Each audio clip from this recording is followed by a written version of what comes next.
I'm at the bad guy for not including sister-in-law in family business. Husband and brother-in-law run an interior design company and another two related companies. I was initially a stay-at-home mom when we got married, but eventually found myself a role to play in the development of the family business. Sister-in-law is a nurse and works full-time. I have a previous experience in marketing and was also co-founder of two startups. It's safe to know I know what I'm doing. I even got the first big project for our company before we were even married. I took a contemporary interior design studio hidden in the suburbs to avant-garde for high-profile clients. Now that I'm a creative designer for our company, I don't follow a 9-5 schedule. Our studio is nearby, so I only check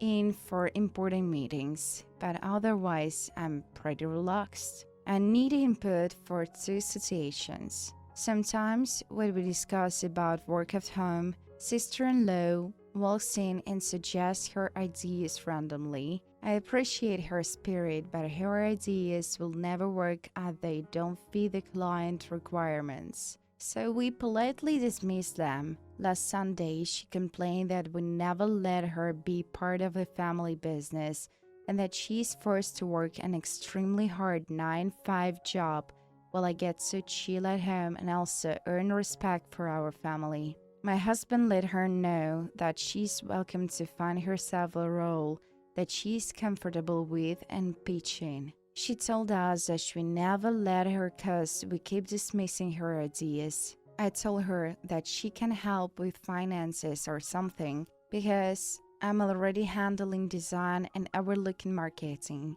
I also suggested that she at least undertake a course on design if she needs really passionate about it. My husband took a full-time course when they started the company. Brother-in-law is a civil engineering major and father-in-law has over 13 years of experience in construction. Plus I have business experience too. So I think we all have some kind of a qualification. But she kept arguing that it was me who doesn't want her a part of our company. The profit is split 4 ways among me, husband, brother-in-law, and father-in-law. Sister-in-law says it should be split 3 ways only, and me and my husband should be paid together as we are a unit. I can't fully accept that verdict because I basically take care of the interior design company. I have the experience and I put in the work. I don't work for them.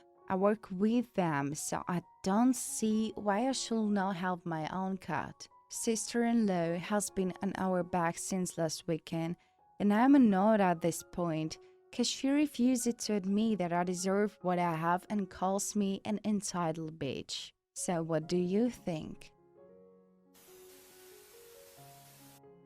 I'm at the bad guy for not leaving my friend behind on vacation. So me and my best friend decided to take a trip together. We choose a location and book our flights. A few days later, her boyfriend called me and asked if it was cool if he joined us, since he always wanted to go to the same location. I said it was cool since I know both of them for many years and never had a problem with him. However, the two of them suddenly wanted to change the whole plan, and our city trip quickly became a road trip.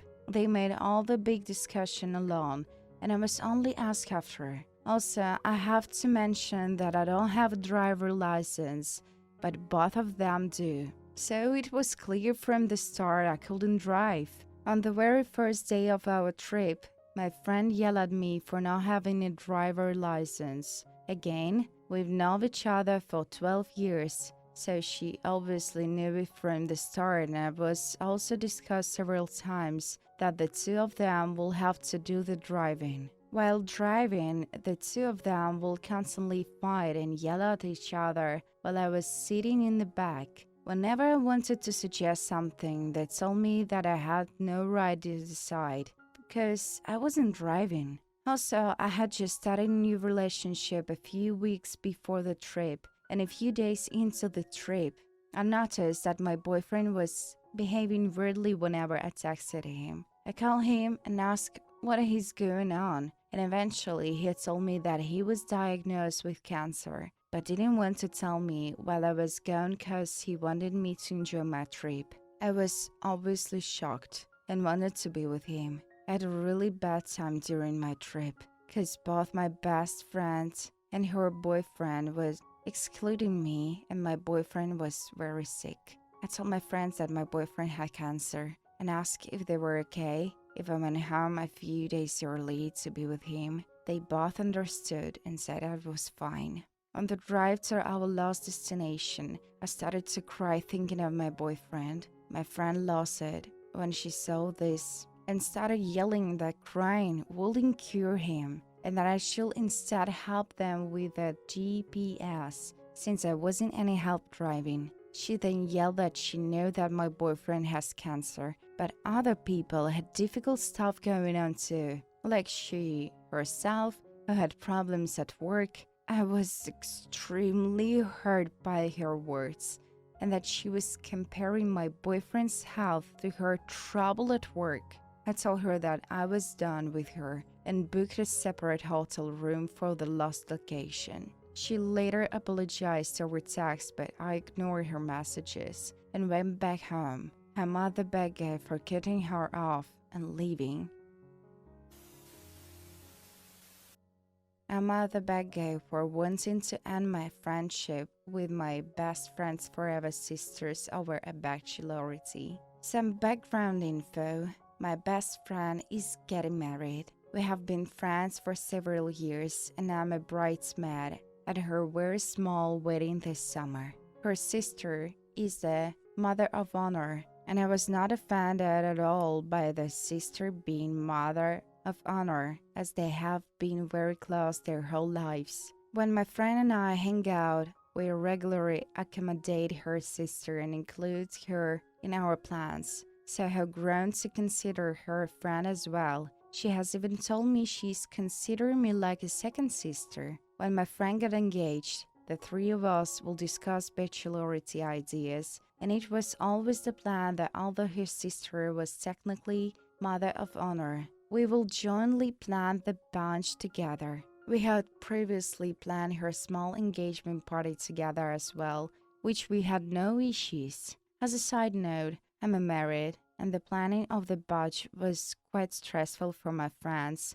like issues with scheduling, booking things last minute, communication issues. So I wanted to try it and wait for my friend. The sister is a single and not previously involved in the bridal party or wedding. The sister and I met in person to discuss plans, and that she created a Google Doc for me and her sister to share ideas and organize. Things started off pretty smooth until it came time to actually start booking things or making concentrate plans. The sister is self-admittedly chronically bad at replying to texts, so I would frequently have to follow up several times before I could get through to her. Even then, she will put off buying things because she forgot or was busy, which led to me talking to lead of majority of the planning and paying for things up front to be reimbursed later, which I had no issues with personally or financially. Throughout the whole planning process, she was always expressing how thankful she was on me, how we were essentially co-mother of honor, and how none of this would have been possible without my help. I was annoyed with her lack of communication throughout the process, but at the end of the day, everything was going to plan, and I know my friend was going to get the bunch of her dreams. Then take us to the bachelorette. When I started to get the vibe, the sister was upset with me, and she started making passive-aggressive comments and excluding me from moments with the brides and group. I didn't want to bring this up at the bunch to cause drama, so I powered it through pretending nothing was wrong. After the weekend, I had received payment, which was discounted pre-party from all of the girls except the sister. I waited a few days before following up with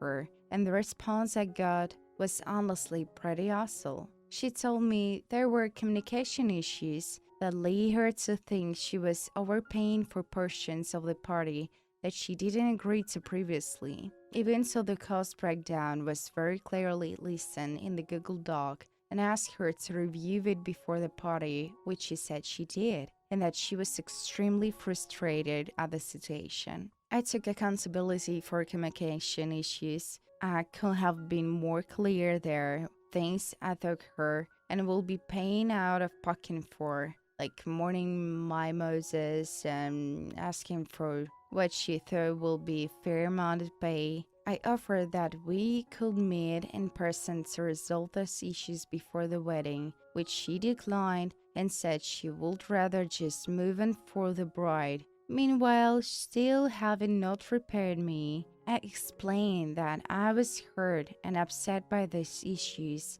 and will appreciate resolution, but I was willing to wait until after the wedding. However, I wanted to solve the money issues now, and I would understand if financially she was not able to at least communicate that with me. She told me she will transfer the funds, but that I was causing her a great deal of stress and to kindly leave her alone. I have not responded to her message, and honestly, after this is all said and done, I don't even know how I can be friends with her after this. I fear this will impact things between my friend and I, as her and her sister are so close. But I feel so disrespected at how this played out that I don't know what else to do. So I'm not the bad guy for ending up friendship over this.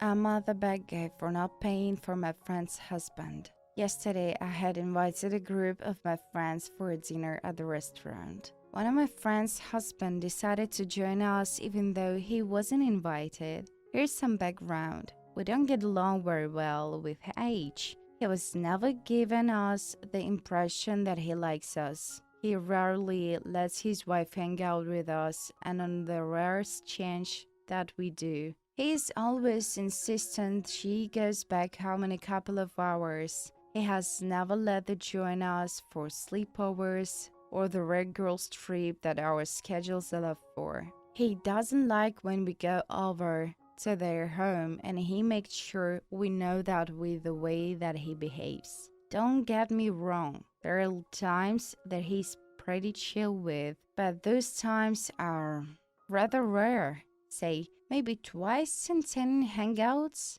He always appears to be angry whenever he's hanging out, and when we ask our friends that got an age in such a full mood, she brushes it off by insisting that he's just tired. None of us is stupid, but we let it go for our friend's sake. However, yesterday, I just couldn't let it go when he invited himself over to our dinner claiming that he would pay for himself. Now, I know him. He's one of the most selfish people I have ever come across, so I know he didn't really expect to pay for himself. For the most part, I ignored his presence and tried to have fun with my friends, but I was really pissed because I had enough with the way he treats us and yet continues to feel entitled. So, when the time to pay the bill came, I decided to split it and pay for myself and my friends who I had invited. Now I could tell H was taken aback because in the past, I will have 100% pay for him to just for the sake of my friend and into a widest possible conflict. Yesterday, I had had enough through, and so I was pretty stubborn about not paying for him, even when he decided to pass snide remarks about people who can't afford to pay, being frugal and whatnot. I choose to not acknowledge them, even though I know he was directing those remarks me, fully feeling entitled to me paying for him for no reason. The whole debate over the bills lasted for around 5 minutes after when he paid for himself and was visibly in a really bad mood, which once again I choose to ignore. Now, my friend is pissed at me because I didn't pay for her husband. Their argument is that I can easily afford to pay for an extra person, and what's the big deal anyway? they're absolutely right that I can afford to pay for him too, but I don't think I should have to when he's not even nice to me. Frankly, I'm also pissed at my friend for clearly taking her husband's side. My other friends understood where I'm coming from, but think I should have just paid for him and move on, but I still don't think I should have. So guys, I'm at the beggar for not paying for my friend's husband.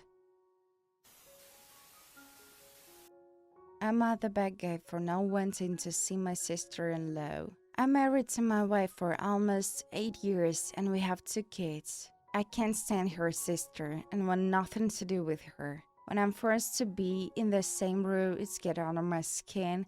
I rather avoid it. We used to have an okay relationship, but that all changed. About a year and a half ago, her sister asked my wife, they look similar, to go to an urgent care center and take a drug test for her. My sister-in-law needed this for PA school clinical rotations. I couldn't pass the drug screen on her own. I told my wife that this was her sister's problem, not her own. This was the height of the Omicron variant when my daughter was 4 months old and depended on breast milk. My wife was highly against formula. There were all sorts of advisories asking the public not to go to hospitals or urgent care centers unless medically necessary. My wife felt guilty and pressured to help her sister. I texted my mother-in-law and told her my concerns, which is ignored. No reply whatsoever. After they were done, my sister-in-law finally responded with an apology. It was too late for me. Moving forward, I want nothing to do with her. Don't even want her in my home. I asked my wife to keep her away from me. I don't try to keep my wife away from her sister or my kids. I just ask that I'll be given notice to get out of the house or that they spend time at her grandmother's house 2 miles away. I ask that her sister not be around our kids unless my wife is there. Wife says I'm overreacting and her sister will always be welcome into our home at any time and she will always choose and defend her. This debate has gone on for a year and a half and I'm just about ready to call and end this. So what do you think? I'm at the beggar for not wanting to wear a sweater at my friend's wedding. My friend is getting married in a year or 2 during the summer, and I'm her maid of honor. I was recently diagnosed with a type 1 diabetes and very small sensor on my arm to monitor my blood sugar. We were talking about the wedding one day, and she brought up me wearing a small jacket or cardigan to cover the sensor, not wanting to see it in the pictures. It surprised me because if I stand up a certain angle, you can even see it. Since the wedding is during the summer and she wants to sit outside, I know it's going to be really hot and heat can already affect my blood sugar, so I don't want to. But she's adamant that I wear one, so I'm at the beggar for refusing to wear a sweater at my friend's wedding. And I just wanted to add because I see a lot of the comments asking if I'm able to put it anywhere else. The only other places I'm allowed to put it are my hip, thigh, and butt. And with my work uniform, it will be very uncomfortable to put it in any of these places, since I will have to deal with it for 10 days. I'm looking into patches that will blend it with my skin to cover it, and I will bring it up to later. Like I said, I was just diagnosed too. I didn't even know they made those. Also, my friend and her finance don't have a lot of money due to family issues. So I know there is no going to hire some fancy photographer for the pictures. It's a somewhat casual, but still fancy wedding. I bought up my maid of honor dress at the thrift store and she loved it if it makes any sense. And I'm not ashamed of this. If people see or ask about it, I'm willing to talk about it to help them understand more. I think watching my grandma having it and be strong woman she was really helps me that. So, what do you think?